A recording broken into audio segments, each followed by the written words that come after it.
መንፈሳዊ ነገሮች መንፈስ ቅዱስ የሚሰጣቸው ጾታዎች ላይ እየተናገርን ብቻ አይደለም። ብዙዎች ደግሞ አንዳንድ ሰው ላይ ደግሞ ትንቢትና አሜን ነው የፈውስ ጸጋዎች በኃይል የተገለጡ ኢየሱስ ጌታ ነው። ዛሬ ደግሞ አምናለሁ መንፈስ ቅዱስ ከሚሰጣቸው ስጦታዎች ውስጥ አንዱ ተአምራት ነው። ተአምራት በሉ፣ ተአምራት በሉ። ጀመረ የአማኝ የክርስትና ኑሮ ራሱ ተአምራት። ኢየሱስ ጌታ መቆማችን ተአምራት ነው። ዛሬ መቀጠላችን ኢየሱስ ጌታ በድነት መምጣታችን ራሱ ከሙታን ሰፈር ሙት ከነበራችሁበት አሜን ነው ሙት ከነበረበት ሕያዋን የሆነበት ከድቅድቅ ጨለማ ወደሚደነቅ ብርሃን የመጣንበት ራሱ ተአምራት ኢየሱስ ጌታ። ከዛ ጊዜ ጀምሮ ደግሞ ህይወታችን ሁሉ በተአምራት የታጀበ ይሆናል። ኢየሱስ ጌታ ልክ በቆሮንቶስ 12 ላይ እንደሚናገረው አሜን ነው ስለ መንፈሳዊ ነገር ልናገራችሁ እወዳለሁ ይልና ከዛ በኋላ አካል ብልቶች ይናገርና ከዛ መጨረሻ ላይ ለአንዱ ጥበብን መናገር ለአንዱ ደግሞ ዕውቀትን መናገር ያ መንፈስ ቅዱስ ራሱ ይልና ደግሞ ለአንዱ እምነትን ይሰጠዋል ለአንዱ ይልና እነዚህን ሁሉ ተነጋግረናል ለአንዱ ደግሞ ተአምራትን ይላል። ኢየሱስ ጌታ ነው። ዛሬ ደግሞ ስለ ተአምራት እንናገራለን። አምናለሁ አንድ ሰው ቤት ላይ ተአምራት ይሆናል። አምናለሁ አንድ ሰው ቤት ላይ ተአምራት ይሆናል። አንቺ ቤት እንዲሁም በኢየሱስ ስም እናገራለሁ። አንተ ቤት እንዲሁም በኢየሱስ ስም እናገራለሁ። እግዚአብሔር በቤታችሁ ላይ ተአምራትን ያደርጋል ብሎ እርግጠኛ ነህ? እርግጠኛ ነሽ? በኢየሱስ ስም አድርጎ ያሳፍራል። መጽሐፍ ቅዱስ ላይ እንግዲህ እንደምታውቁት ከመጀመሪያ ጀምሮ የተአምር በተለይ ብሉይ ኪዳን ላይ 3 ታላላቅ ተአምራት ምዕራፎች የሚባሉ አሉ። ብሉይ ኪዳን አልፈን አዲስ ኪዳን ላይ ስትመጡ ደግሞ በልክ እንደዚህ በ3 የሚከፈል ተአምራት አለ። በመጀመሪያ በወንጌላት ጌታ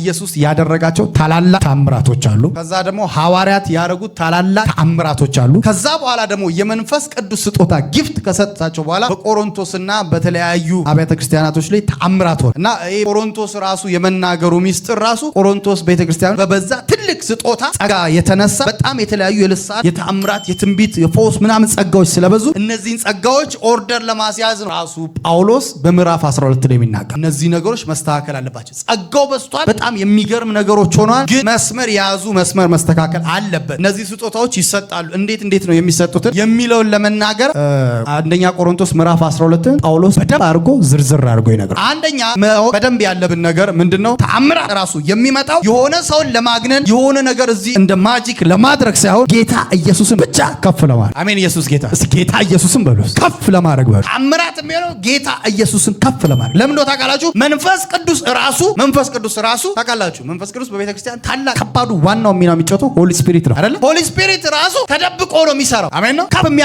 የሚያገነው ኢየሱስን አሜን ነው። ብዙ ጊዜ ሆሊ ስፒሪት አለው በደንብ አለ ይሰራል፣ ግን በዛው ሊያገን ለዚህ ነው ጌታ ኢየሱስ ስለኔ ያለ እሱ በደንብ ምን ይላችኋል? ይነግራችኋል። ኢቭን ማጣቆትን ጨምራል አሜን። ኢየሱስ ጌታ በቃ እሱ በደንብ ምን ይገልጣል። ሆሊ ስፒሪት ወደ ምድር ሲመጣ ራሱ አሜን ነው ጌታ ኢየሱስን የማግነን አሜን ነው። ኢየሱስ ጌታ ይሄ ታምራት ራሱ የሚመጣው የሆነ ሰው ለማግነን እዚህ ጋር እኔ ቁጭ ብዬ ማጂክ ምናምን እንደዚህ ለመስራት ሳይሆን ጌታ ኢየሱስና ኢየሱስን ብቻ ለማግነን ነው። የሚስማማ ሰው ካለ አንድ ሰው አሜን ይበል። ጌታ ኢየሱስ የጸጋ ስጦታዎች በመንፈስ ቅዱስ ቢመጡ አገልግሎቶች ግን በጌታ ኢየሱስ ነው የመጡት። ወደ ላይ በወጣ ጊዜ ምርኮም ማረካ ለስጦታዎች ምን አለ? ስጦታን ሰጣቸው። አንዱን አስተማሪ፣ አንዱን ሰባኪ፣ አንዱን ወንጌላዊ፣ አንዱን እረኛ አሜን ነው። አንዱን ደግሞ ሐዋርያ ያደረገ ይላል ኢየሱስ ጌታ። እነዚህን ስጦታዎች ለአገልጋዮች ሰጠ። መንፈስ ቅዱስ ደግሞ መጣና አሜን ነው 9 ስጦታዎችን አሜን ነው ለቤተ ክርስቲያን ሰጠ። ይህ 9 ስጦታ ሐዋርያ ብትሆን፣ ወንጌላዊ ብትሆን አሜን ነው፣ እረኛ ብትሆን፣ አስተማሪ ብትሆን ቁጭ ብለህ ግን ይሰራብህ። ይሄ ስጦታ ይሄ ታምራት እንዲሰራብህ እዚህ ጋር መቆም የለብህ። ይሄ ታምራት በህይወት እንዲሰራ ግዴታ ነብይ መሆን የለብህ። ግዴታ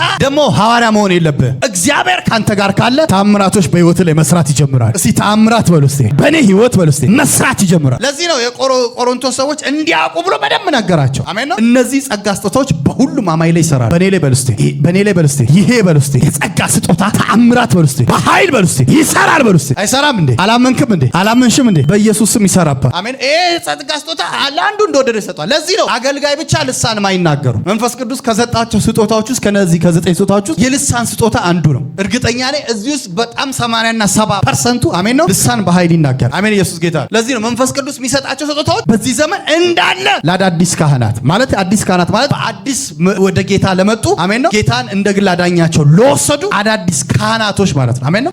ለምን በአዲስ ኪዳን ሁሉም ሰው ካህን ስለሆነ አሜን። ኢየሱስ ጌታ። እናንተ ካህናቶች ናቸው። ኢየሱስ ጌታ።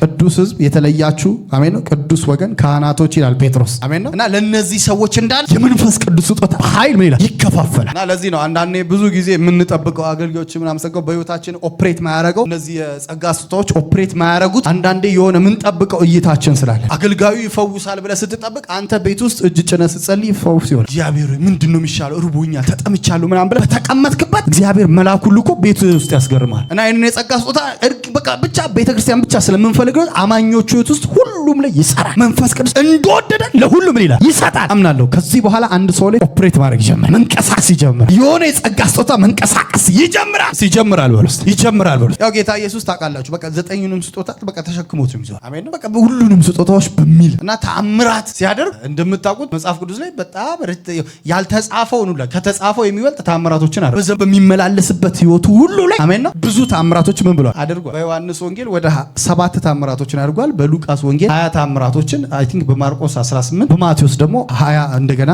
ተአምራቶችን አድርጓል። ያው ይሄ ብቻ የተጻፈው ብቻ አምናለሁ። ደግሞ በአንተ ደግሞ በቀጣይ የሚሆን ተአምራቶች አሉ። አሜን በትውልድ ላይ በቤት ላይ የሚሆን ተአምራቶች እና እነዚህ ተአምራቶች ግን አሁንም ደግሞ የምንናገረው ጌታ ኢየሱስን ለማግነን ብቻ አሜን ነው። ይኸውልህ ለዚህ ነው ሐዋርያት ሥራ ምዕራፍ 8 ላይ አንድ ሲሞስ የሚባል ጠንቋይ ነበር ይላል። በቃ ኃያል እያደረገ እኔ በቃ ጀግና ነኝ እያለ ይመላለስ ነበር። ከዛ የመንፈስ ቅዱስ ላይ በነ ፊልጶስ ውስጥ መጣና ይህንን መንፈስ ስፒሪቱ መታው። ከዛ በኋላ ሲያይ ተአምራት ሆነ። እሱ ራሱ ተቀባ ጌታን ተቀበለ። አሜን ነው። ከዛ ግን የሚገርማችሁ ይህንን ስጦታ በብር ለመግዛት ፈለገ። እንደ ትላንትናው ብቻውን ሊገንበት ነበር።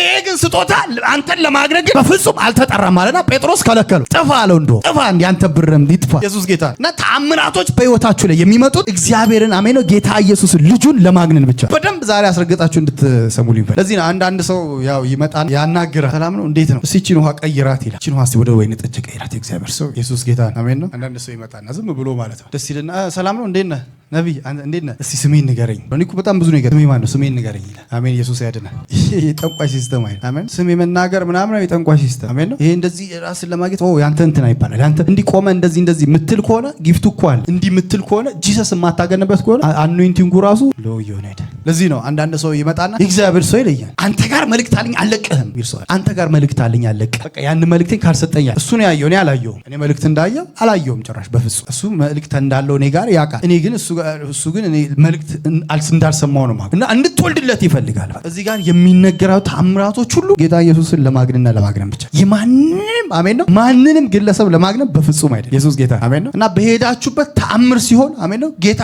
አሳዩ ግልጥ ቶሎ ብለህ ጌታን አሳይ። ይህ ተአምራት በህይወት እንዲቀጥል ከፈለግ ተአምራቶች ጸጋ ስጦታዎች በተለይ በህይወታችሁ ላይ እንዲቀጥሉ ከፈለጋችሁ ቶሎ ራሳችሁን ውጡ፣ ከመሃል አውጡ። ራስን ማታውቃውጣ ከሆነ ራስን ከፍ ለምትጋፈጥ ከሆነ ከሆነ ሰዓት በኋላ አብሮክ የሚሰራው ነገር እየወረደ ይመጣል። ደህንነት አንተ ላይ የመጣው ክብር ግን አይወሰድብህ። ግን የጸጋ ስጦታዎቹ በተለይ አገልጋዮች ጥንቃቄ ማድረግ በጣም ያስፈልጋል። ጸጋ ስጦታ አንተ ሁሌ በተጋፈጥክ ቁጥር ጸጋ ስጦታው እየወረደ ይመጣል። ለምን እንድታገን የሰጠ ሆሊ ስፒሪት ጂሰስን ነው። አሜን ኢየሱስ ጌታ ነው። አምናለሁ ከዚህ በኋላ የሆነ ሰው አዳዲስ ተአምራቶች ዛሬ ስለ ተአምራት ስናገር እመነኝ ቀጣይ ጊዜ ያልጠበቀው ነገር እጅ ላይ ተአምራት ይሆናል። ከዚህ በኋላ የሚፈልቅ ተአምራት ይሆናል። ከዚህ በኋላ የሚጀምር ተአምራት ይሆናል። እስቲ በህይወቴ ላይ በልስቴ መንፈስ ቅዱስ በልስቴ የሰጠኝ ስጦታ በልስቴ መንቀሳቀስ ይጀምራል። ተአምራቶቼ በልስቴ መፍጠን ይጀምራሉ።